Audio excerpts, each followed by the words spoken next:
Pero bueno, más allá de eso, seguramente va a quedar parte del texto que vamos a ver hoy para tratarlo en la clase que viene. Así que es una buena oportunidad, ya que no tenemos clase la semana que viene, de que puedan ponerse al día con las lecturas y que puedan leer el texto, que es el primer texto de la unidad 4, que es el texto de Ray Keeley. El segundo parcial es el jueves 9 de junio a las 14 horas. ¿Sí? Van a tener con Andrés. Jueves 9 de junio a las 14 horas. El texto que les decía es el de Ray Keeley. Es el primer texto de la unidad 4. Vamos a arrancar con ese. Ustedes para la clase que viene, es decir, para dentro de 15 días, lo ideal es que tengan leídos y estudiados tanto el texto de Keeley como el texto de Hirsch.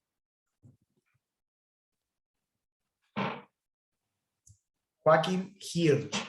Ese también es un texto que es el que le sigue a Keeley, que estaría bueno que ustedes también lo tengan presente para que la clase sea también un poco más llevadera. ¿Sí? ¿Alguna duda hasta acá? ¿Algún comentario? ¿Han leído algo? ¿Han adelantado? ¿O hasta ahora nada?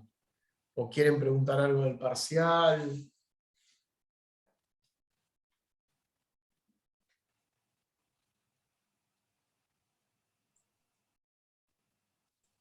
Yo de mi parte nada, profe. Bueno, bien. Bueno. Profe, yo tengo una duda con respecto a los textos. Sí. Castellani, ¿vamos a Castellani. leer? Sí. Castellani. ¿Vamos a leer? Castellani es el tercer texto de la unidad 4. Es el que viene luego de Hirsch. Ah, porque lo mandé a imprimir y no me vino, por eso preguntaba. Oh, Tal vez. mirá. Sí, lo vamos a ver. Sí. Lo vamos a ver. Es imprimirlo seguro, que ese seguro lo vamos a ver. Voy a ver cómo llegamos con Gambina, que es el anteúltimo. Con el último no se llega nunca, o sea, con Arceo no se llega a ese último texto. Pero quizás con el de Gambina, que es un texto interesante, que habla del tema de las crisis y bueno, de las salidas a las crisis, ese por ahí lleguemos, no lo sé todavía. Pero el de Castellani vamos a llegar seguro.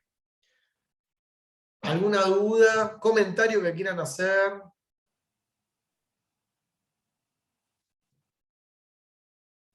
¿No? Bueno, entonces vamos a introducir. Mi única duda también el tema de las clases presenciales. Yo creo que las clases presenciales van a facilitar un poco más, capaz, Claro, el sí, tema del la estudio. idea, sí, yo creo que sí, a mí también me gustan, así que vamos a intentar que ya a partir de dentro de 15 días ya volvamos a las aulas, ¿no? Que es nuestro lugar, obviamente. Así que sí, yo voy a ya pedir para que se nos habilite y arrancar ahí directamente. Ya hicimos la prueba en el parcial, así que salió todo bien. Está todo reservado, así que no veo ningún inconveniente como para arrancar. Profe, yo tengo una duda. ¿El recuperatorio se junta más o menos en las fechas con el segundo parcial? No, el recuperatorio ya te digo. Bueno. De la unidad, perdón. De la comisión 30, 21 de junio. ¿21 de junio?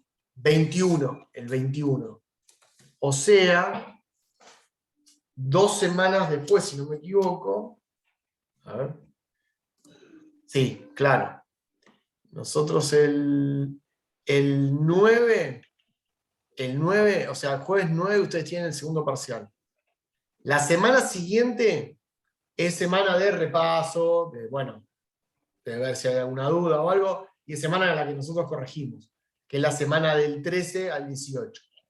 Y el martes de la otra semana, o sea, los 10 días de haber tomado el segundo parcial, tenemos los recuperatorios del primero y del segundo, más el integrador. Ahí cada uno rinde lo que tenga que rendir, ¿sí? Podés recuperar el primero, recuperar el segundo, o integrar. O si estás regular, no rendís nada y ya quedaste directamente para final. En ese caso, quienes queden regular no vienen el 21, porque ya están regulares, ya quedan regulares y no hace falta que vengan el 21. ¿Sí? O sea, quienes queden libres y quienes queden regulares, el 21 no hace falta que vengan. Sí, Yo quería hacer una pregunta respecto al final. Los que dan final, ¿tienen que dar todos los temas? sí, ¿Los todo que el no se cuaderno, vieron sí. también? ¿Cómo? ¿Los que no se vieron también? Claro, los que no se vieron también. Sí, Ok. sí, sí, Gracias. eso les pasa a todas las comisiones. Sí, sí, sí, sí. Sí. Bueno, nosotros de la unidad 1 vimos todos. Así que no hay ninguno ahí por que nos faltó de la unidad 1. Y de la unidad 4, que es la última unidad, quizás nos quede el último texto. Que tampoco se suele tomar mucho, pero quizás nos quede el último texto. Como mucho, o sea que no es tanto lo que vamos a dejar afuera. Después hay que ver con Andrés cuáles quedan afuera, ¿no? Pero no son muchos textos. En total quedarán 2 o 3 textos afuera. No es mucho. Son muchos más los que vimos, por suerte, ¿no? Sí. Bueno, el texto que nosotros nos toca ver hoy y que vamos a seguir viendo cuando vamos a llegar, que vamos a seguir viendo no la semana que viene, sino la otra, la semana que viene nosotros tomamos examen, es el texto de Ray Keeley. El texto de Ray Keeley es un muy buen texto, para discutir un poco o pensar acerca de la nueva dinámica que toma la economía internacional, el comercio internacional, la economía internacional, luego de el Fordismo. ¿Ustedes vieron algo de Fordismo todavía con Andrés en la unidad 3? Todavía no, porque no llegaron, ¿no? A ver, Fordismo no. O sea, el texto de Nefa, claro, todavía no llegaron, obviamente. Bueno, entonces yo les voy a explicar, no es que les voy a explicar Fordismo, pero quizás algunas cositas como para que no se confundan con el texto de Keeley. Cuando vean Fordismo les va a quedar recontra claro todo. Pero claro, hay que reponer algunas cosas que no se ven, porque todavía no se vieron. Entonces voy a ir incorporando algo que está en Nefa para que ustedes tengan mayor claridad, digamos, a la hora de entender. El Fordismo, así como fue anteriormente el Taylorismo, fue un sistema de organización productivo. ¿Sí? Un sistema de organización productivo. No fue un modo de producción, ustedes saben que el modo de producción es otra cosa. Digamos, el capitalismo es un modo de producción, ¿no? No es un modo de producción. Son como una manera de organizar el trabajo.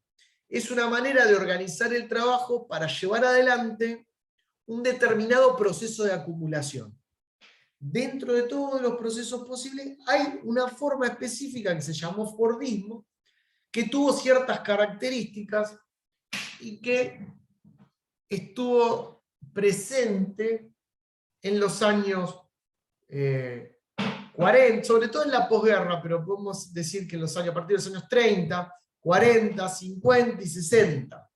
Ya en los años 70 el Fordismo comienza a sentir una gran crisis, y ya a mediados de los 70 prácticamente desaparece y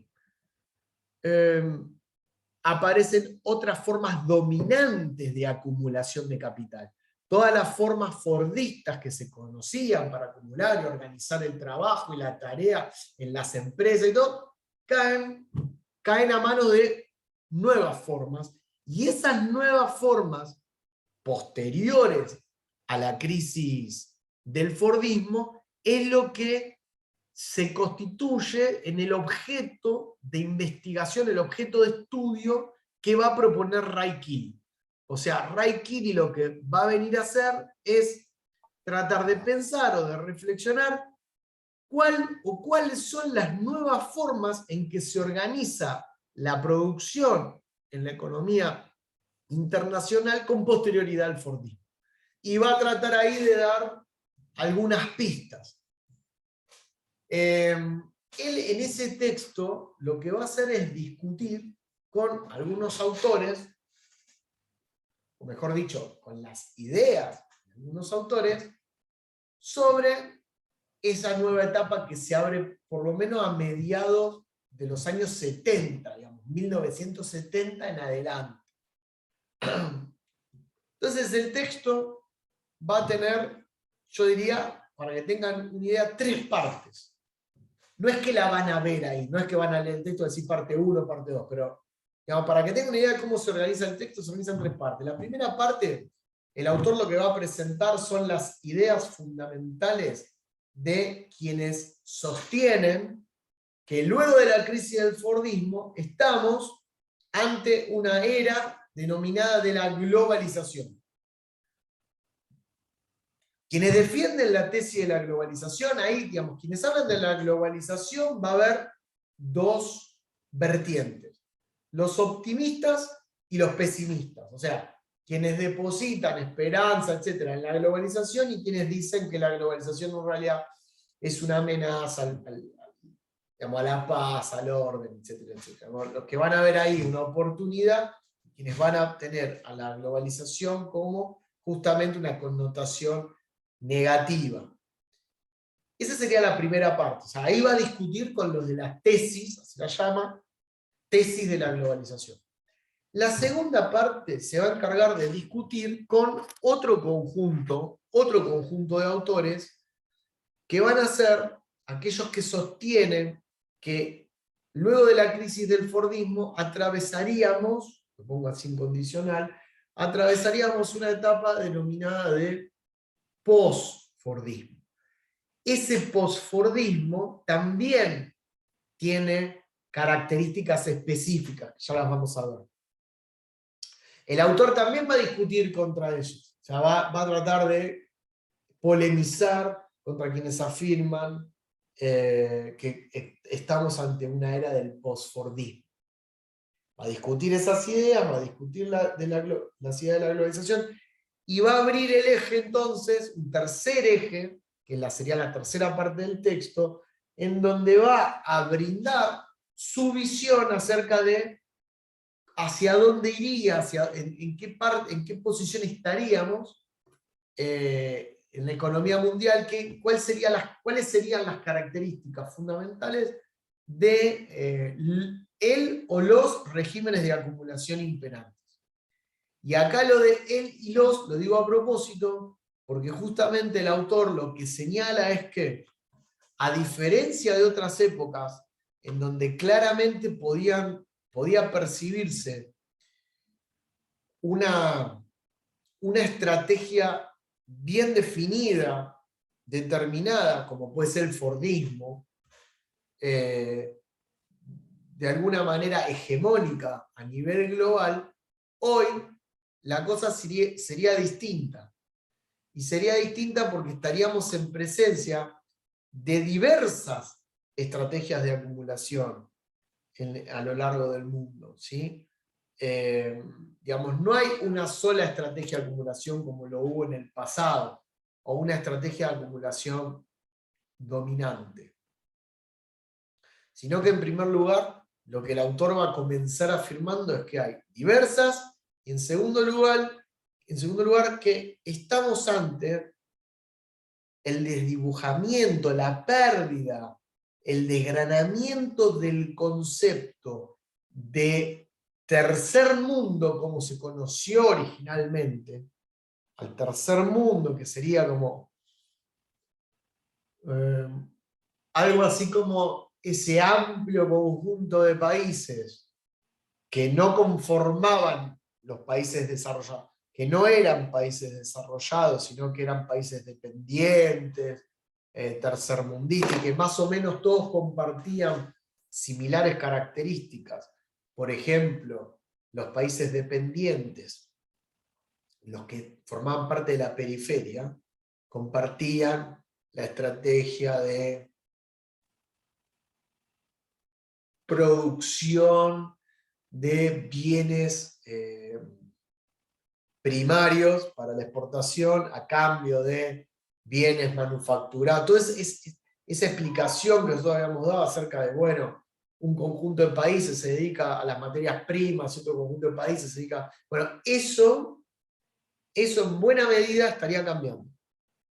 Y lo que se nota es que hay un conjunto de países dentro de la periferia, dentro de lo que nosotros denominábamos tercer mundo, hay un conjunto de países pequeño, pero un conjunto al fin, que tiene la capacidad de desarrollarse socioeconómicamente a mucha mayor velocidad que los otros países del tercer mundo. O sea, hay un grupito de países del antiguo tercer mundo que realmente están demostrando, hace muchos años, una integración a la economía mundial mucho más ágil, mucho más productiva que otro conjunto de países que se están quedando como más rezagados.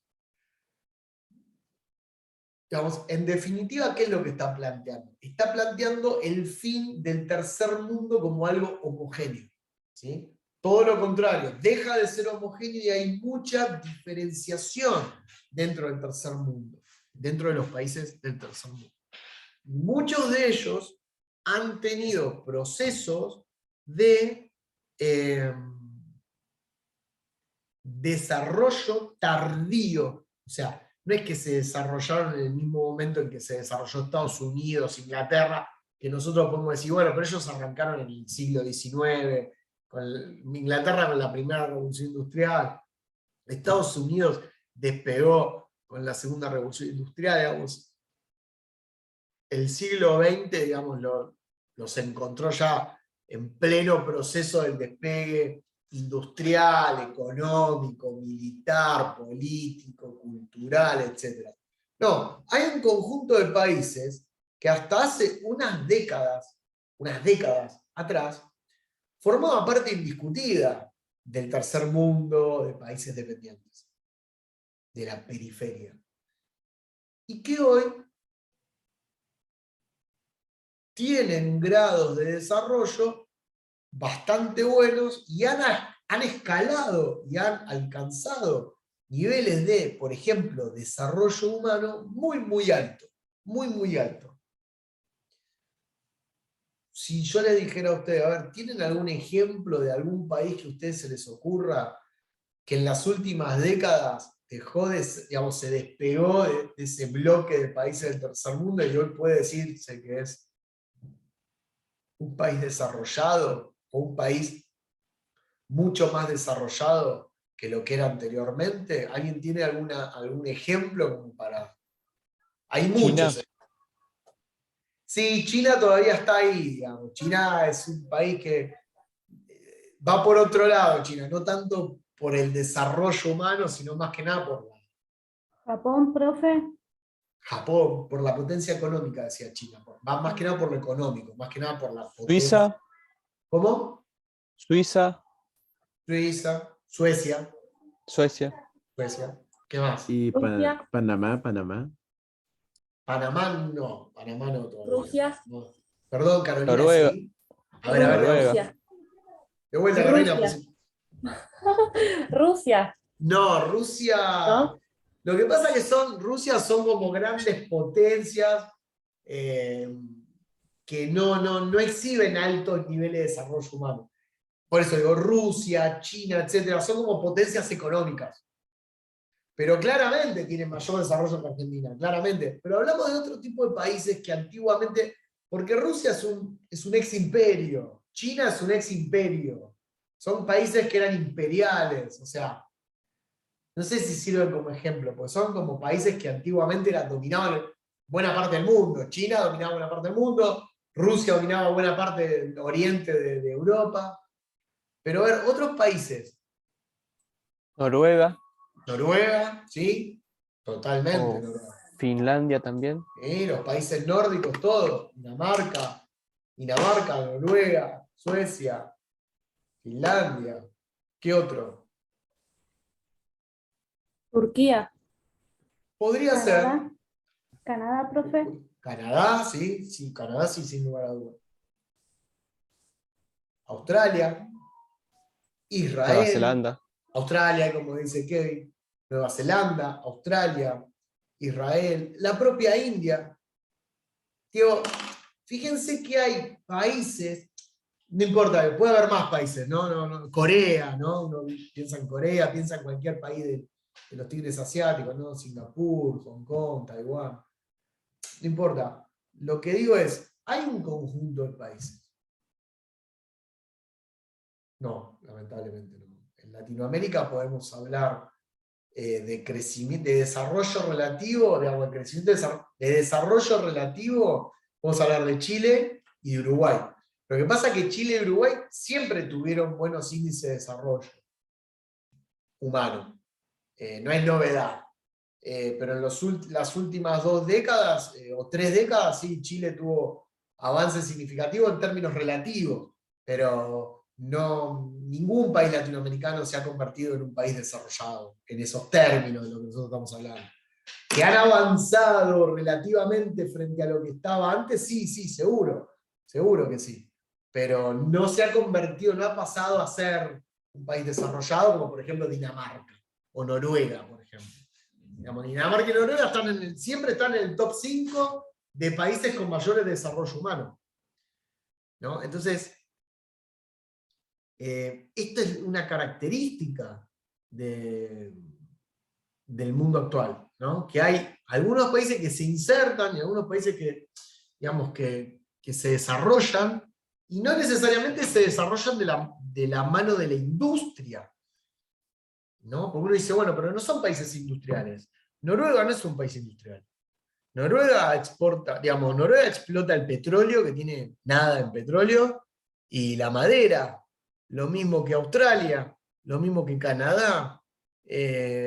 Corea es ciencia y técnica, digamos, ciencia y tecnología a fondo, lo mismo que Israel, o que India, ¿no? Son países que apuestan mucho a la ciencia y a la tecnología. Cuando digo mucho es mucho dinero en relación a su presupuesto. O sea que tienen un gran porcentaje de su presupuesto público destinado al desarrollo científico y tecnológico. O sea que cada país tiene diferentes maneras o senderos de desarrollo. Eso es lo que viene un poco a indicar Kili, ¿no? A hablar un poquito sobre estas diferentes formas de desarrollarse que tienen distintos países frente a otro conjunto de países en los cuales han quedado, o hemos quedado, si nos incluimos, mucho más atrás, teniendo en cuenta que, por ejemplo, Argentina tenía prácticamente hasta hace unas décadas, el mismo Producto Bruto Per Cápita que Australia. En la década del 50, 60, teníamos el mismo Producto Per Cápita que Australia, o sea, no es que estábamos, y sin embargo, el desarrollo actual es incomparable entre un país y otro, ¿sí? Entonces ahí es donde hay que poner un poco el ojo. Esto es lo que hace un poco Kili. En la primera parte de Kili yo les dije que discutía con aquellos que pregonaban o afirman que estamos en un proceso de nueva acumulación de capital a partir del Fordismo, denominado globalización. Entonces, cuando hablamos de globalización, hay un grupo que se pone a favor, o sea, tiene un sentimiento positivo hacia la globalización, optimista frente a la globalización, y hay otro grupo que es más bien pesimista frente a la globalización, dentro de los cuales incluimos a Ray Kili. Ray Kili prácticamente es pesimista frente a esto. Pero quienes afirman que estamos en la era de la globalización, colocan como actor principal más importante de esta etapa del mundo, de esta etapa me refiero de los 70 para acá, ¿no? O sea, estamos hablando de los últimos 50 años, de esta etapa del mundo, colocan a un actor que sería como el protagonista principal de la película, que son las corporaciones o empresas transnacionales, ¿sí? O empresas multinacionales. digamos, las organizaciones económicas más grandes, privadas, organizaciones económicas privadas, más grandes que de las que se tenga noticia, ¿no? Las grandes corporaciones, las grandes marcas. Esperen que me están tocando el timbre. Ya cuelgo 2 segundos a abrir y seguimos.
Ok, ahí va.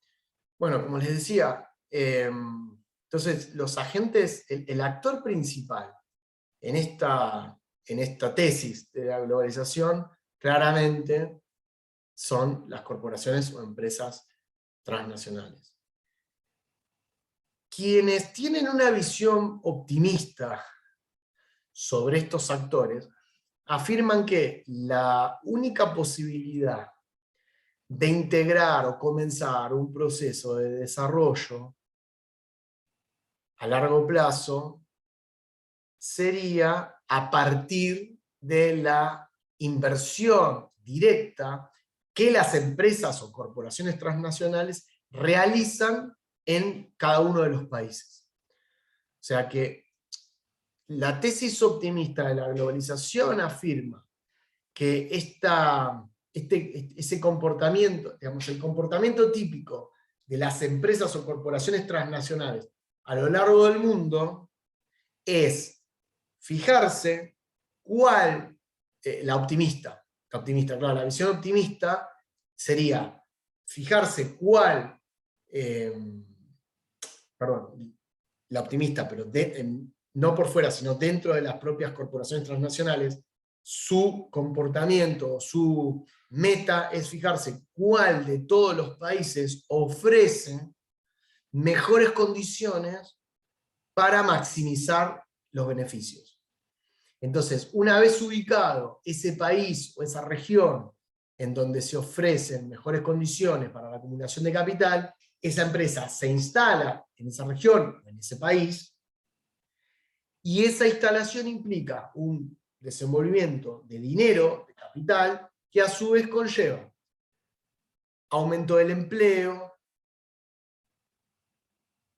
hablando de la visión optimista, ¿no? Aumento del empleo, salarios, condiciones estables de trabajo, digamos, todas condiciones que van llevando hacia el desarrollo, o llevarían hacia el desarrollo humano, hacia el crecimiento del desarrollo humano. Bueno, quienes tienen una visión optimista afirman que la única vía de los países subdesarrollados para llegar al desarrollo significa atraer, ¿no? O implica atraer la mayor cantidad de inversiones de las empresas o corporaciones transnacionales en nuestro país, porque al ser país subdesarrollado no hay acumulación de capital local, no hay capitales locales suficientes como para poder montar tremendas industrias. Como esas industrias ya existen y esas organizaciones económicas privadas ya existen, se llaman empresas transnacionales y están buscando constantemente oportunidades de inversión, lo mejor que podemos hacer es, entre comillas, seducir a estas empresas para que vengan a invertir. Ahora bien, sacando la metáfora, ¿qué sería seducir? Digamos, ¿cómo, en términos de política concreta, qué significa atraer estas inversiones? Atraer estas Cobrarle menos inversiones. impuestos. Exacto, Luz, claro. Digamos, acá tenemos que tener en cuenta que la otra parte, el otro actor importante, además de las empresas, es el Estado. O sea, quien se encarga de llevar adelante una política de atracción de inversiones es el Estado. Y en términos concretos, ¿cómo se operacionaliza una política de atracción de inversiones? Bajando impuestos, flexibilizando mano de obra a partir de reformas del derecho laboral, suspensión de las indemnizaciones o de las dobles indemnizaciones, legislación laboral, digamos, que introduzca, por ejemplo, figuras como la del contrato temporal, la del despido sin causa, legislación que permita o posibilite la extracción de recursos naturales sin tener demasiado o sin prestar demasiada atención a los impactos socioambientales, una ley fuerte de protección a la propiedad privada, digo, la llamada seguridad jurídica, una ley monetaria o un régimen monetario que asegure la estabilidad cambiaria, que también es importante, porque las empresas acá ganan en pesos, no ganan en dólares. Las empresas ganan en pesos, recaudan en pesos. Acá venden en pesos, entonces lo que necesitan es una estabilidad cambiaria para rápidamente convertir a dólares y poder llevar esos dólares a otros países o otras regiones. Entonces es importante para ellas tener cierta previsibilidad en cuanto a lo que va a ser el mercado cambiario, entre otras cosas, ¿no? El mercado cambiario es el mercado de bonos, en definitiva la estabilidad. La estabilidad, que es la estabilidad para poder acrecentar ganancias, eso está claro. Entonces, quienes tienen una visión optimista de esto, y luego puedan llegar a conducir el Estado, bueno, van a hacer todo lo posible justamente para esto. El problema que señala Kili es el siguiente: en realidad, bloques de personas optimistas de la globalización están en todos los países. En todos los países, no solamente en Argentina. Hay en Argentina, en Brasil, en Uruguay, en Chile, en todos lados. Esto es así. Después que esos bloques o esos sectores de presión se transformen en fuerzas políticas y que la fuerza política luego se transforme en gobierno, bueno, ya ahí hay un paso. Pero en América Latina hay y ha habido desde hace ya años movimientos o fracciones que han incursionado en el sector político justamente con esta misma idea, ¿no? Con la idea de atraer inversiones, con la idea de provocar esto. Pero ¿qué dice Kili con esto? Que quienes comparten esta idea, como lo comparten en muchos lugares del mundo, lo que terminan provocando es una competencia entre los diferentes estados para ver quién precariza más el mercado laboral. Porque si vamos a suponer que hay oportunidad de inversión de grandes corporaciones en toda Latinoamérica, y que si entonces nosotros pensamos que la empresa transnacional va a ir en donde menos impuestos tenga, donde menos salarios se pague, donde más... Entonces los estados nacionales lo que van a empezar a hacer es competir entre ellos para ver quién ofrece estas ventajas para las empresas. Entonces, ¿cuál sería la consecuencia final luego de todo este recorrido? Que termina toda la región pauperizada. Y que la empresa en todo caso irá a un país. Pero los otros países también van a llevar esta carrera loca hacia la desregulación, flexibilización, pauperización, etc. Del mercado de trabajo, del empleo, de la fuerza de trabajo, del valor de la fuerza de trabajo. La desarticulación de los movimientos obreros, el castigo a la protesta social, etcétera, etcétera. ¿Por qué? Porque esto brindaría mayor seguridad jurídica. Ese es como el escudo, ¿no? el gran cliché de la seguridad jurídica. Entonces, Kili, frente a esto, obviamente, plantea una visión pesimista y plantea que en realidad esta visión no hace más que provocar altos niveles de explotación en los países tercermundistas, o sea, más de los que ya están, mucho más, o sea, se acelera la explotación, o las condiciones para la explotación, y la producción a bajo costo en detrimento del costo de la fuerza de trabajo, en detrimento del valor de la fuerza de trabajo. O sea, se reduce costo, pero por vía de la reducción salarial, no por vía de otras cosas. La principal variable para la reducción de costos termina siendo la fuerza de trabajo, que es supuestamente la beneficiaria de este proceso. Y ahí está la paradoja, ¿no? O sea, un proceso que es... Entonces, Sí. perdón que me interrumpa. Y ahí Sí. tiene que ver cuando habla de la tecnología flexible. Exacto, ahora vamos a ir hacia el tema de la tecnología flexible. Eso habla del post-Fordismo, cuando habla de la tecnología flexible. Ahora vamos a meternos ahí. ¿Se entiende esto? O sea, plantea a los defensores de la globalización y plantea por qué tiene una posición pesimista, tiene una valoración pesimista frente a este planteo. Eso sería la primera parte. Yo estoy dando un esquema, obviamente el texto da ejemplos, da datos, no me voy a meter con eso, ustedes leanlo. Yo ahí simplemente explico este esquema.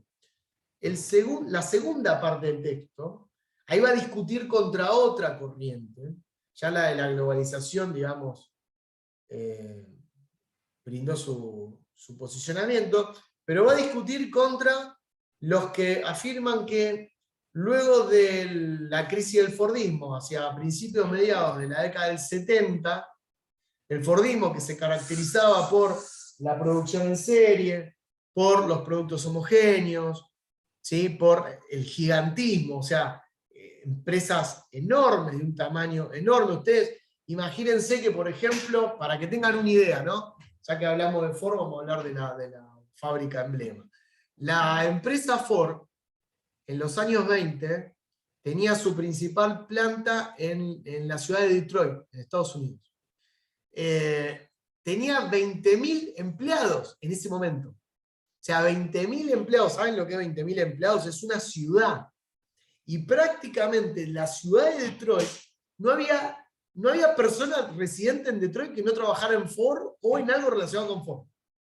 Pero no solamente que trabajaba en Ford, porque el Fordismo no solo implicaba, bueno, vos trabajás para Ford y trabajás 8 horas, sino que el Fordismo también era un modo de vida.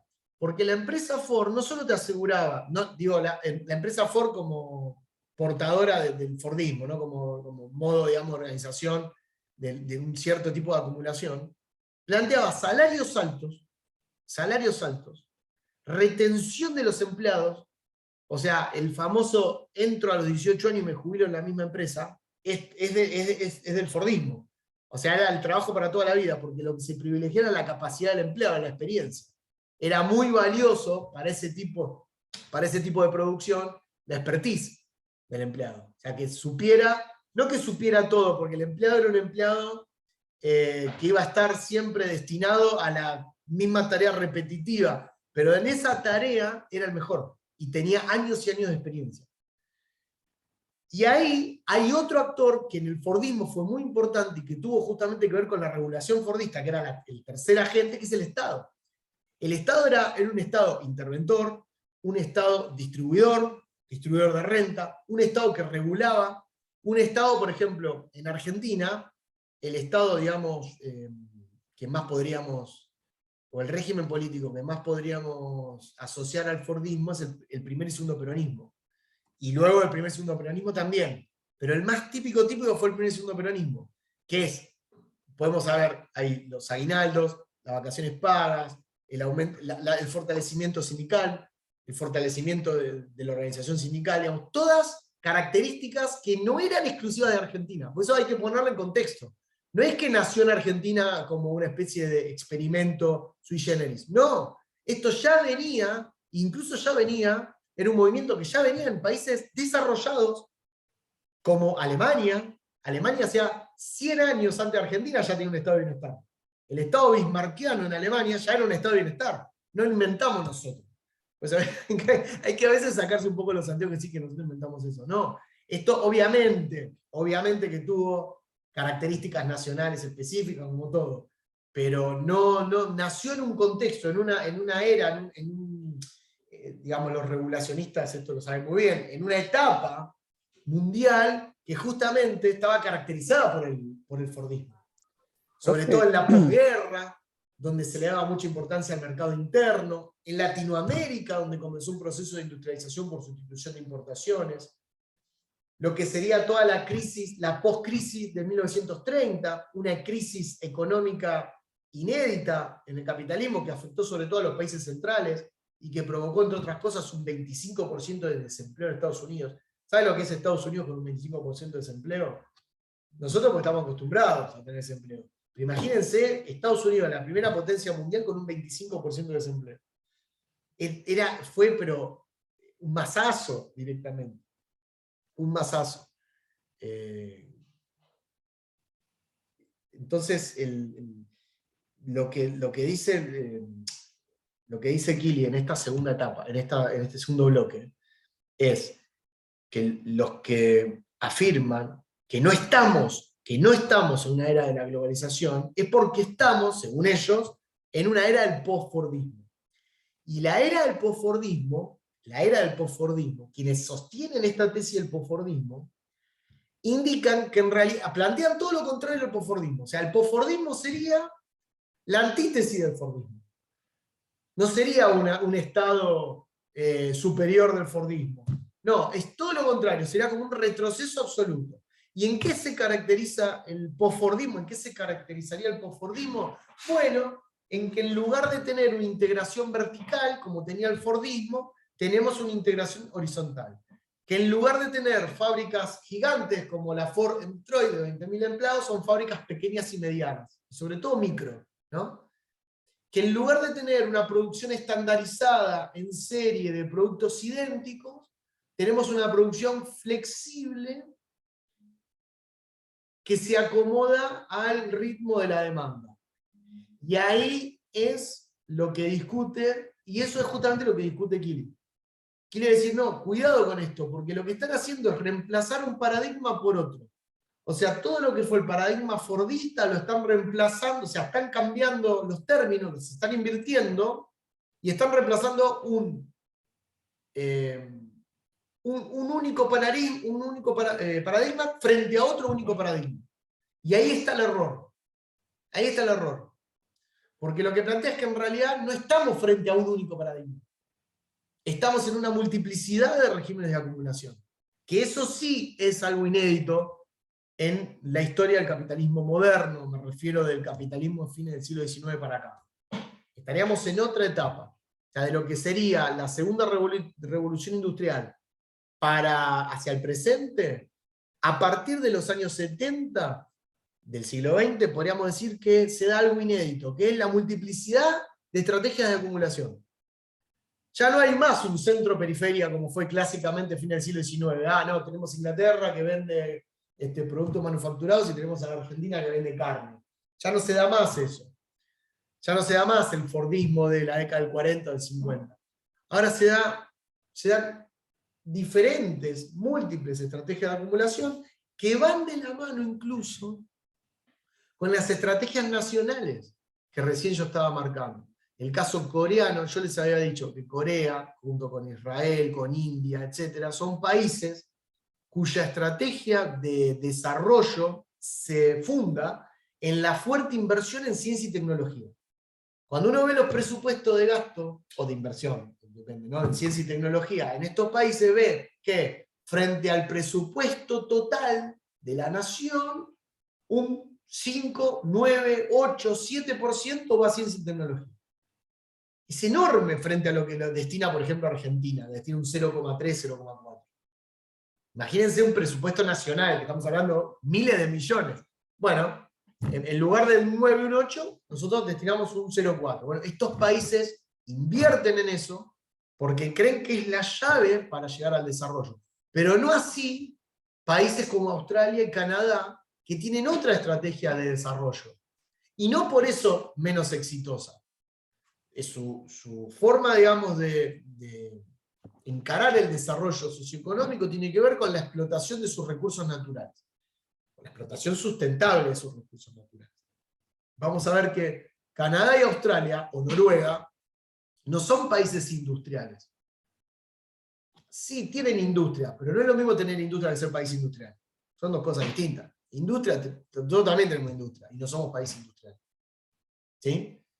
No son Estados Unidos. Entonces uno va a ver la producción noruega y va a decir, pará, el 50% es extracción de petróleo y el otro 50% es producción maderera. O sea, y los tipos, está bien, son 5 millones de habitantes, es otra cosa, ¿no? Pero tienen una determinada estrategia que es diferente a la coreana, que es diferente a la israelí, que es diferente a la india. Y lo mismo pasa con Australia. Como yo le decía, Australia en la década del 50 tenía el mismo Producto Bruto Per Cápita que Argentina. Incluso en la primera mitad del siglo XX, Argentina tenía más Producto Per Cápita que Australia. O sea que si hablamos de condiciones para el desarrollo, nosotros estábamos en mejor condición que Australia para desarrollarnos. Bueno, ¿qué nos pasó? Es algo que la respuesta no la vamos a dar acá. Hay múltiples respuestas, pero pasaron muchísimas cosas. Muchísimas cosas. Entonces, Keely va a discutir con los posfordistas. Y va a discutir desde algo que es prácticamente sentido común, que es, miren, ustedes están hablando de la producción flexible, están hablando de que hay flexibilidad estática, flexibilidad dinámica. Esto no lo expliqué. La flexibilidad estática y dinámica es una parte, digamos, es una característica que los posfordistas utilizan para referirse. La flexibilidad en sí es como ya es una palabra usada, digamos, dentro de lo que sería el discurso económico moderno, que no tiene una connotación muy positiva para el mundo del trabajo, porque la flexibilidad implica justamente la pérdida de derechos, etc. Pero desde el punto de vista de la producción, la flexibilidad tiene que ver con los cambios rápidos de respuesta ante cambio de la demanda. Es decir, flexibilidad significa, la flexibilidad estática significa aumentar la producción, tener la capacidad productiva de poder aumentar la producción rápidamente cuando aumentan la cantidad demandada. Y viceversa, disminuir la cantidad producida cuando disminuye la cantidad demandada. Claro, disminuir la cantidad producida cuando disminuye la cantidad demandada, falta decir, eso también se hace despidiendo gente. Bueno, no es solamente apagar las máquinas, es apagar las máquinas y despedir gente. Entonces, cuando hablamos de flexibilidad, es una flexibilidad que engloba también al mercado de trabajo. No es solamente porque, si no explicamos una parte, que es solamente la parte productiva, pero la producción no se hace sola, se hace con seres humanos. Entonces, cuando se baja la producción, los seres humanos también quedan afuera. Pero cuando aumenta la producción también se toma gente. O sea, es una rotación de la fuerza de trabajo pero muchísimas veces mayor que cuando era la etapa fordista. La etapa fordista era todo lo contrario, era la estabilidad, el largo plazo, la jubilación en la misma empresa, ¿no? Era toda la carrera que se hacía dentro de la empresa. Bueno, en el posfordismo, el paradigma es otro, es todo lo contrario. Es la inmediatez, el corto plazo, el trabajo 2 meses en un lugar, 6 meses en otro, 1 año acá, 2 años allá, salgo. Entonces cuando vos agarrás el currículum tiene 800 trabajos de diferentes tipos porque son flexibles. Y la flexibilidad dinámica, en términos productivos, implica expander la línea de producción, no la cantidad. O sea, expander las líneas de productos, ampliar las líneas de productos justamente por esta mayor sofisticación de la propia demanda. Porque la demanda, también los gustos, también se van complejizando, se van sofisticando en la base del capitalismo. Entonces yo que producía, no sé, shampoo, ponele, digo, shampoo, bueno, ya no voy a hacer solo shampoo, ya voy a hacer el shampoo, la crema enjuague, el jabón, la crema afeitar, la loción, el perfume, digamos, voy a ampliar dentro de mi sector de cosmético, por así llamarlo, voy a ampliar y voy a hacer la misma marca, voy a ampliar con diferentes productos. Y ahora, dentro de cada producto, voy a tener diferentes tipos de shampoo. Entonces voy a tener el shampoo de lino, el shampoo de trigo, el shampoo de esto, el shampoo del otro. O sea, si pudiera tener un shampoo para cada cabeza, sería lo ideal. Entonces, amplío, profundizo eso, pero eso ¿cómo lo hago? ¿Cómo se logra esa flexibilidad? Esa es la pregunta. ¿Cómo se logra esa flexibilidad? En primer lugar, se logra con pequeña escala de producción. O sea, no mucha inversión. Porque ¿quién va a invertir para luego desinvertir? Primero, con poca producción. Y segundo, con personal flexible, no solo flexible para incorporarlo y despedirlo, sino flexible en su capacidad, digamos, que pueda hacer diferentes tareas dentro de una misma empresa. También algo contrario a lo que se hacía en el Fordismo, porque en el Fordismo era justamente la estandarización de tareas, que es que una misma persona entraba a los 18 años haciendo una cosa y a los 65 se jubilaba haciendo exactamente la misma cosa. ¿No? Esto es todo lo contrario. Kelly discute con esta tesis del postfordismo diciendo que en realidad son poco claros a la hora de plantearlo, que no se, digamos, en términos empíricos, no se verifica en el mundo lo que supuestamente están queriendo describir o afirmar. Y para eso pone algunos ejemplos concretos. Él toma como ejemplo la industria automotriz y habla de la industria automotriz en Estados Unidos y la industria automotriz en Japón. Y los compara. Y dice, miren, según ustedes, si yo me guío por lo que dicen ustedes, la industria automotriz tendría que tener, siendo la misma industria que fabrica las mismas cosas para los mismos usos, tendría que tener un comportamiento semejante, un comportamiento homologable. Y cuando ve las empresas estadounidenses y las empresas japonesas, se da cuenta que actúan de manera totalmente distinta. Porque las empresas estadounidenses, en el rubro, por lo menos en el sector automotriz, tienden a transnacionalizar la producción, o sea, tratar de construir una cadena productiva global en diferentes países, aprovechándose de distintas ventajas que encuentra en cada país. ¿Sí? Llámese impositiva, salarial, porque tiene las materias primas más cerca, porque le conviene por los medios de transporte, porque tiene el mercado de consumo más cercano. Bueno, por diferentes variables instalan diferentes eslabones de la cadena productiva a lo largo del globo, con lo cual su producción tiende a ser global. ¿Y qué es lo que va creciendo? El comercio intrafirma. O sea, el comercio dentro de la misma empresa, lo que pasa es que está cada una en diferente, cada sede está en diferentes países.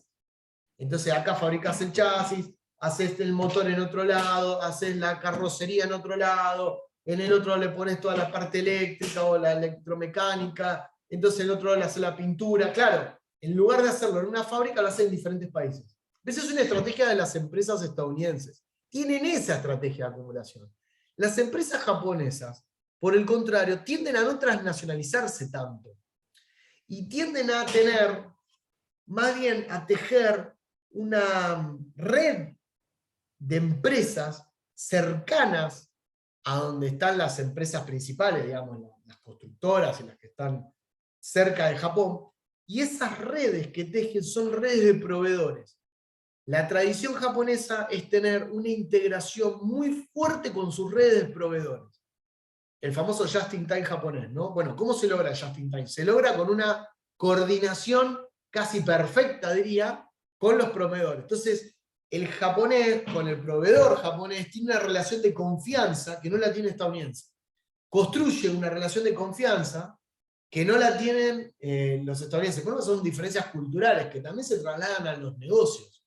Por supuesto que se traen los negocios. Entonces tienen, digo, el ejemplo de las empresas estas, tienen estrategias totalmente distintas. Después podemos ver estrategias de empresas, qué sé yo, italianas, que son por sectores cercanas a las materias primas, entonces tienen el mármol de Carrara, el vidrio allá en Venecia, en Milán tienen la industria de la moda, entonces en Francia preparan los quesos en la zona norte, o en la zona, digamos, son estrategias distintas que tiene que ver con diferencias culturales y que tienen...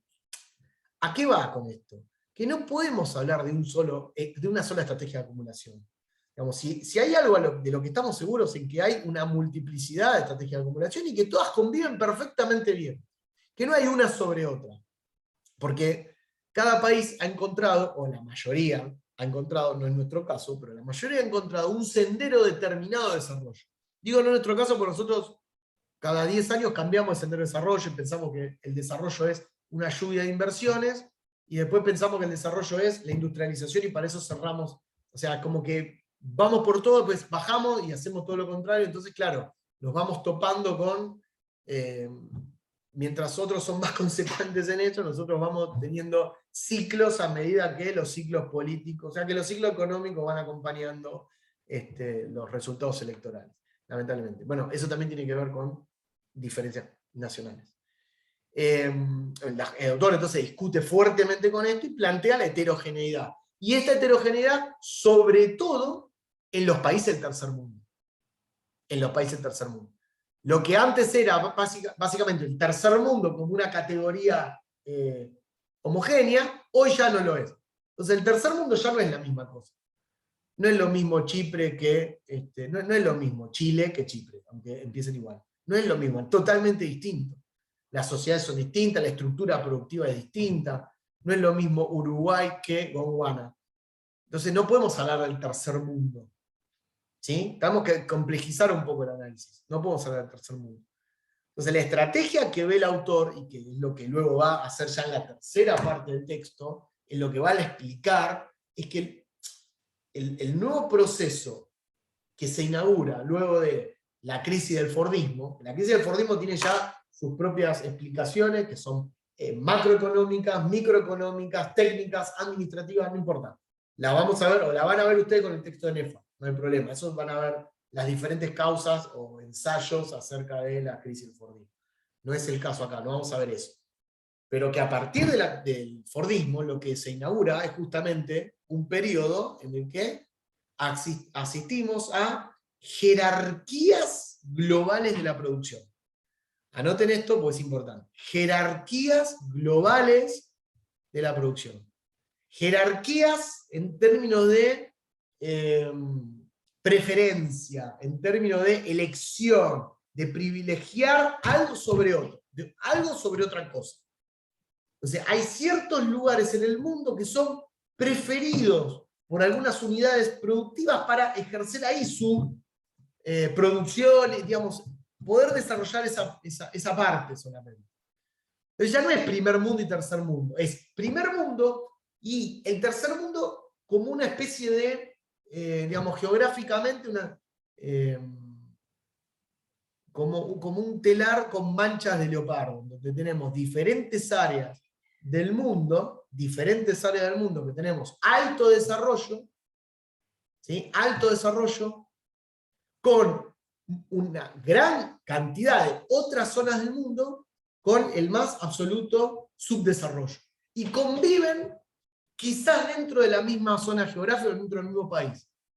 Entonces tenemos países como China, que habían tocado, en donde tenemos varias Chinas dentro de la misma China, porque no es lo mismo la China de Shanghái, o la China costera, que es una China casi como Dubái, digamos, uno ve Shanghái y cree que, no sé, está en otra dimensión, está entrando directamente en el post-desarrollo, está entrando en una... Y sin embargo, China no es eso. China es esa parte de China, la costa china, tiene todo el desarrollo industrial, el desarrollo financiero, está ahí. Cuando uno va a la parte central de China, podemos incluso observar hasta formas de producción feudales, o muy cercanas al feudalismo, que ni siquiera han entrado al capitalismo, o sea, no tienen relaciones sociales de producción capitalista en alguna parte de China, siendo alguna parte de la costa china hiper, recontra, ultra, plus ultra capitalista. Entonces, estas diferencias que la vemos dentro de un mismo país, imagínense lo que es hablar del tercer mundo. O sea, si ya está mal hablar del desarrollo chino, entre comillas, imagínense hablar del tercer mundo. O sea, está horripilante, según Kim. Y la tercera parte del texto es justamente desarrollar estas nuevas características. ¿Y cuáles serían entonces las causas o las variables que determinarían a determinadas unidades de producción invertir en unas regiones sí y en otras regiones no? ¿En dónde estarían? Y una vez que uno comienza a investigar cómo se construyen estas jerarquías globales de la producción, también se le abre un horizonte para pensar las diferentes estrategias de inserción que la economía o las economías argentinas pueden tener en la dinámica entonces económica internacional. Pero no se puede pensar la inserción en un determinado sendero de desarrollo si no se comprende primero estas lógicas, si no se entiende muy bien cómo funcionan las jerarquías globales, o las llamadas también cadenas globales de valor. ¿Sí? Si se comprende bien y sobre todo el papel preponderante que juegan los estados a la hora de dirigir las inversiones en determinadas cadenas globales de valor, porque tiene mucho que ver con los recursos naturales. Y los recursos naturales, cuando se dejan a la libertad del mercado, terminan siendo depredatorias las prácticas. Depredatorias. Y ni hablemos del medio ambiente y las consecuencias sociales. Entonces, sí o sí tiene que haber un Estado que marque y fije claramente cuáles son las reglas de juego. Pero eso no significa tener un Estado socialista. Eso significa tener un Estado que ponga reglas precisas y que encauce el desarrollo, no para un determinado sector a nivel nacional, sino que cada sector, y acá está la trama de esto es que cada sector tenga una determinada inserción de acuerdo a las características de esa cadena global de valor. O sea, hay tantas cadenas globales de valor como sectores productivos. Hay una cadena global para automotores, hay una cadena global para fabricar celulares, hay una cadena global para fabricar baterías de litio, ahora que está en auge el litio, hay cadena global, para cada producto y cada sector hay una cadena global, es decir, hay una estrategia de acumulación a nivel global que la conduce determinadas empresas, que son las grandes empresas que llevan adelante, que son las que venden, digamos, esto. Si hablamos de tecnología, Samsung, Huawei, digamos, todas estas grandes empresas, pero que los países con recursos, que pueden aportar recursos, no solo recursos naturales, sino también recursos humanos, conocimiento, agregar valor a estas cadenas, ver cuál es la mejor estrategia sector por sector. Se terminó esto de vamos todos a industrializarnos o es campo de industria. No es ni campo ni industria. Es justamente complejizar toda la industria y todo el campo para tratar de aprovechar al máximo, agregar valor lo máximo que se pueda para poder insertarse de la mejor forma dentro de estas cadenas globales y ser un actor preponderante en el desarrollo mundial, y que de esa manera se pueda desarrollar no solamente desde el punto de vista económico productivo, sino también del desarrollo humano. De eso estábamos hablando, del desarrollo visto en su totalidad, en su integralidad.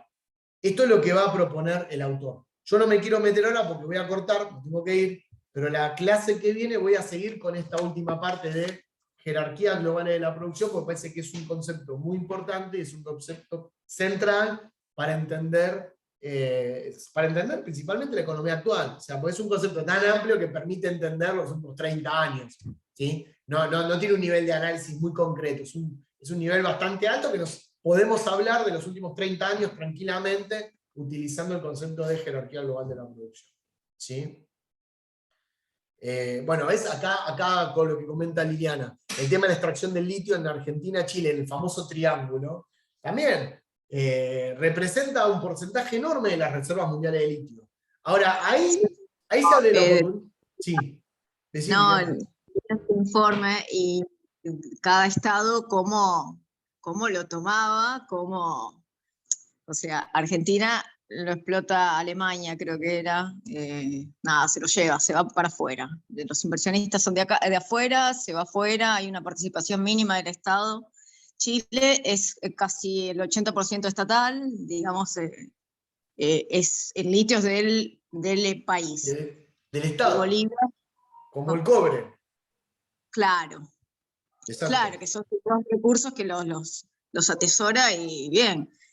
Bolivia Bueno. también es todo casi nacional y bueno, todas las distintas formas, ¿viste? Cada estado tenía su forma de ver el negocio.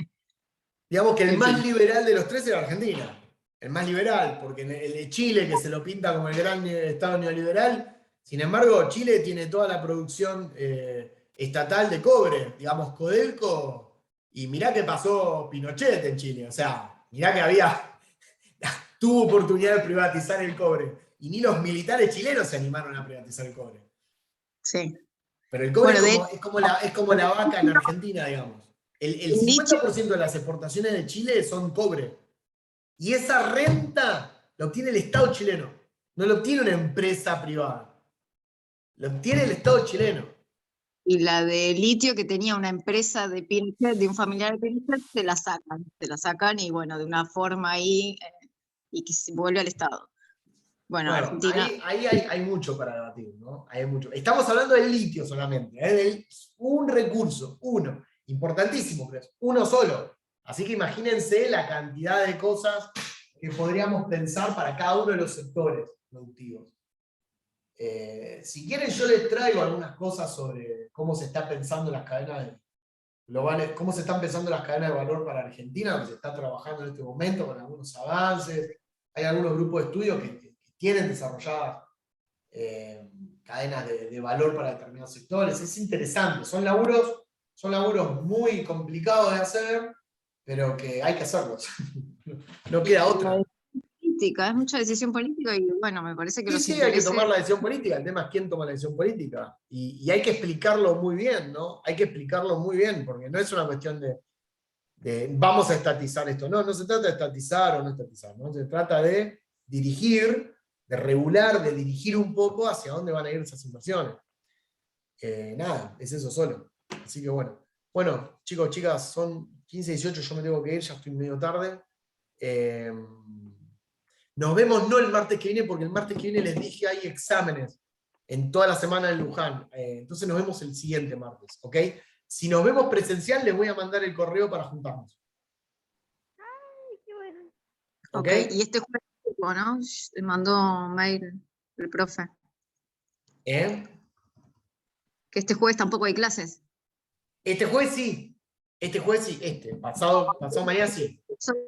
No, Es para la profe, semana nos que mandó viene. el otro. Claro, es la Andrés semana Bar que viene. nos mandó un mail diciendo que no hay clase.